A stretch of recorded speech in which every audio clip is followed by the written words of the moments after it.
বিপদে পড়ে এবার ভারতকে কদর্য ভাষায় আক্রমণ শুরু করলেন ডোনাল্ড ট্রাম্প।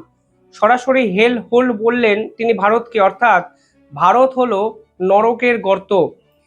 তিনি আরো এক ধাপ এগিয়ে বলেছেন ভারতীয়রা হলো গ্যাংস্টার, অর্থাৎ যে সকল ভারতীয়রা এই মুহূর্তে আমেরিকায় কর্মরত তাদেরকে কিন্তু টার্গেট করতে শুরু করলো আমেরিকা প্রশাসন।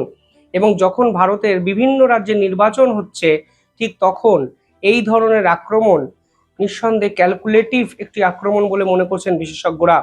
এবং ভারতের মতো বৃহত্তম গণতান্ত্রিক একটি রাষ্ট্রকে হেল হোল বলে আক্রমণ করা যায় নাকি, সেটাও কিন্তু এই মুহূর্তে সব থেকে বড় প্রশ্ন।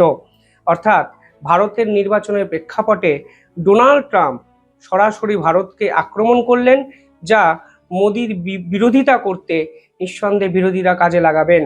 কিন্তু সব থেকে বড় প্রশ্ন, ডোনাল্ড ট্রাম্প চাইছেনটা কি?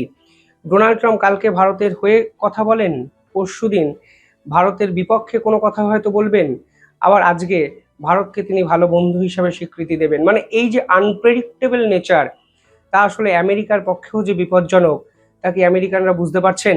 এবং কিছুদিন পর আমেরিকায় মিড টার্ম ইলেকশন, এবং আমেরিকার রাজনীতিতে এই মুহূর্তে ভারতীয় এবং ভারতকে নিয়ে তিনি কিন্তু নোংরা রাজনীতি শুরু করলেন, যা এই ভিডিওতে আমি আপনাদেরকে বলবো, বোঝাবো এবং পরিস্থিতি কোন দিকে যেতে শুরু করেছে তার একটা আভাস আপনাদেরকে দেওয়ার চেষ্টা করব। কমেন্টে জানাবেন আপনারা কিভাবে দেখছেন পুরো বিষয়টি, এবং চ্যানেলটিকে ভালো লাগলে অবশ্যই সাবস্ক্রাইব করে রাখবেন। ডোনাল্ড ট্রাম্প ট্রুথ সোশ্যালে একটি লম্বা পোস্ট করেন, সেখানে তিনি একগুচ্ছ দাবি করেন স্পেশালি ভারতীয়দের নিয়ে। পরবর্তীকালে চীন এবং ভারতকে একত্রে তিনি হেল হোল বলেন, অর্থাৎ তারা নাকি নরকের গর্ত। যদি বাস্তবের প্রেক্ষাপট দেখেন তাহলে দেখবেন আমেরিকার অর্থনীতিতে ভারতীয়রা কিন্তু সব থেকে বেশি এবং মূল্যবান কিছু কন্ট্রিবিউশন করেন। যদি তথ্য দেখেন তাহলে দেখবেন আমেরিকার মোট জনসংখ্যার মাত্র 1.5% কিন্তু ভারতীয়, কিন্তু এই 1.5% ভারতীয়রাই আমেরিকার ট্যাক্সের প্রায় 6% কিন্তু একাই দিয়ে থাকেন, এবং অঙ্কের হিসেবে সেটি প্রায় $300 বিলিয়ন। কিন্তু আমেরিকার প্রশাসন বা ডোনাল্ড ট্রাম্পের দাবি এই ভারতীয়রা নাকি গ্যাংস্টার, অর্থাৎ আমেরিকাদের কাজকর্ম ছিনিয়ে নিচ্ছে, এতে আমেরিকানরা নাকি সুযোগ পাচ্ছে না, এবং আমেরিকাতে থেকে আমেরিকা সমস্ত ধরনের সুযোগ সুবিধা ভোগ করছে এই ভারতীয়রা। যদি মেধার দিক থেকে পুরো বিষয়টি দেখেন তাহলে দেখবেন আজ রীতিমতো ভারতীয়রা আমেরিকার কাছে কিন্তু সম্পদ। সিলিকন ভ্যালি থেকে ওয়াল স্ট্রিট, সব জায়গায় দেখবেন ভারতীয়দের জয় জয়কার। যদি উদাহরণ দিয়ে আপনারা দেখেন তাহলে দেখবেন সুন্দর পিচাই থেকে সত্য নাদেলা, ভারতীয়দের গ্যাংস্টার বলে আসলে এই ভারতীয় ট্যালেন্টগুলোকে তিনি এড়িয়ে যাওয়ার চেষ্টা করছেন, যা কিন্তু নিঃসন্দেহে হতাশাজনক। ফলে একজন ভারতীয় গোটা জীবন জুড়ে আমেরিকার অর্থনীতিকে শুধু কন্ট্রিবিউট করছেন তা নয়, আমেরিকার মেধার বিকাশেও এবং আমেরিকাকে টেকনোলজিক্যালি এগিয়ে নিয়ে যাওয়ার জন্য কিন্তু দিনের পর দিন সাহায্য করে যাচ্ছেন। বেসিক্যালি ইতিহাস থেকে যদি আপনারা বিভিন্ন ঘটনা পর্যালোচনা করেন তাহলে নিজেরাই বুঝবেন ডোনাল্ড ট্রাম্পের এই ধরনের মন্তব্য সরাসরি বর্ণ বৈষম্যমূলক মন্তব্য। অর্থাৎ আমরা ছোটবেলায় বইয়ের পাতায় যেরকম পড়তাম যে সাদা চামড়া বনাম এশিয়ার যে কালো চামড়ার যে লড়াই, যে কালো চামড়াকে তুচ্ছ করে দেখার একটা প্রবণতা, সেই তুচ্ছ করে দেখার প্রবণতাকে আজও বজায় রাখতে চাইছেন ডোনাল্ড ট্রাম্প, এবং আমেরিকাতে এটা বড় ইস্যু করতে চাইছেন, যা সরাসরি তিনি নরেন্দ্র মোদীকে চাপে রাখার জন্য করছেন বলে বিশেষজ্ঞরা বলছেন। অর্থাৎ এশিয়ার এই ধরনের মেধাকে তিনি অগ্রাহ্য করে আজকে তিনি সাদা চামড়ার প্রাবল্য এবং দাপট ফের ফিরিয়ে আনতে চাইছেন আমেরিকাতে। অন্তত তার এই ধরনের মন্তব্যের পর কিন্তু পরিষ্কার ডোনাল্ড ট্রাম্প চাইছেন যে আমেরিকার যে বার্থ রাইট সিটিজেনশিপ আছে সেটাকে বদলে দিতে। অর্থাৎ আমেরিকার সংবিধানে 14তম সংশোধনী বিল সেটাকে আনতে চাইছেন ডোনাল্ড ট্রাম্প। তাদের দাবি অনুযায়ী যে ভারতীয়রা বার্থ ট্যুরিজম করে নাগরিকত্ব হাতিয়ে নিচ্ছে, পরবর্তীকালে ভারতীয়রা যখন আমেরিকাতে থাকছে সেখানে যখন সন্তানের জন্ম দিচ্ছে, জন্মসূত্রে সেই সন্তান হয়ে যাচ্ছেন আমেরিকান নাগরিক। ডোনাল্ড ট্রাম্প এই নির্দিষ্ট আইনটাকে কিন্তু বদলাতে চাইছেন, এবং তিনি পরিষ্কার বলছেন ভারতীয়রা নাকি এই ধরনের আইনের মিসইউজ করছেন। পরবর্তীকালে ডোনাল্ড ট্রাম্প পরিষ্কার বুঝিয়ে দিয়েছেন যে তিনি চীনকে ভয় পাচ্ছেন, এবং ভারতকে এই চীন এবং আমেরিকার রেষারেষির মধ্যে বলি করতে চাইছেন। ফলে পরিষ্কার হয়ে যাচ্ছে যে ডোনাল্ড ট্রাম্প আসলে ভারতীয়দের ভয় পেতে শুরু করে দিয়েছেন। পাশাপাশি আপনি যদি আরো ডিটেইলিংয়ে দেখেন তাহলে দেখবেন এই যে ভারতীয়দের তাড়িয়ে দিতে হবে আমেরিকা থেকে, এই যে প্রবণতা ডোনাল্ড ট্রাম্প চালু করতে চাইছেন, তা ভারতের কাছে কিন্তু এক বড় অপরচুনিটি।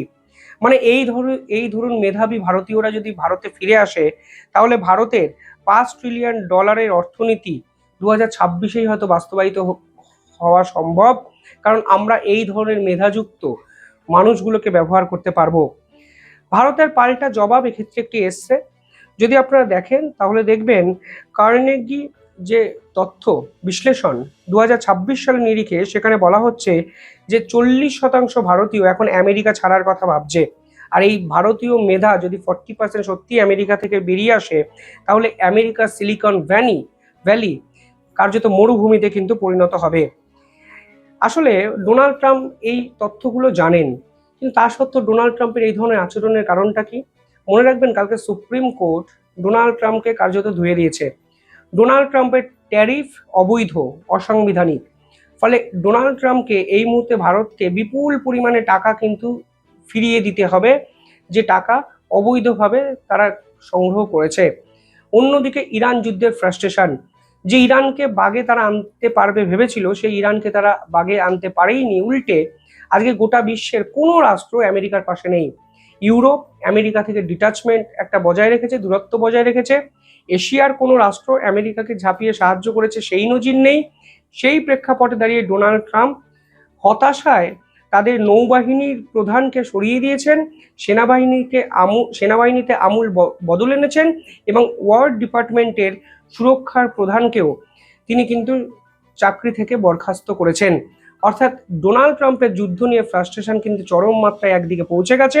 অন্যদিকে সুপ্রিম কোর্টে ভারতের বিপক্ষে তিনি কোনো অ্যাকশন তো নিতে পারেননি, উল্টে ভারতকে এখন জরিমানার বিপুল পরিমাণে অর্থ দিতে হবে আমেরিকাকে।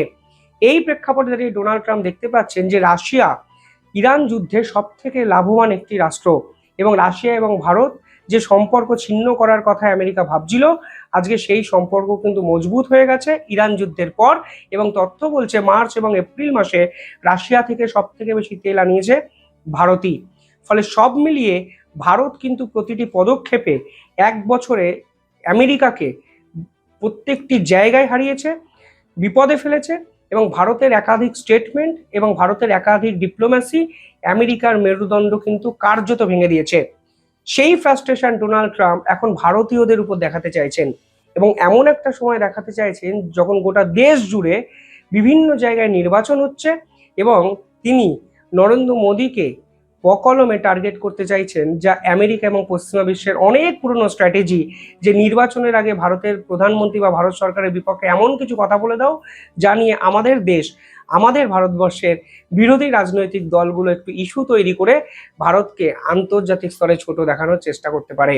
সব মিলিয়ে এটা অত্যন্ত সুপরিকল্পিত একটি চাল, এবং তিনি যেভাবে নিজেকে বাঁচানোর জন্য আজ ভারতীয়দের বিষয়টিকে আঁকড়ে ধরতে চাইছেন, তা নিঃসন্দেহে চমকপ্রদ এবং হতাশাজনক।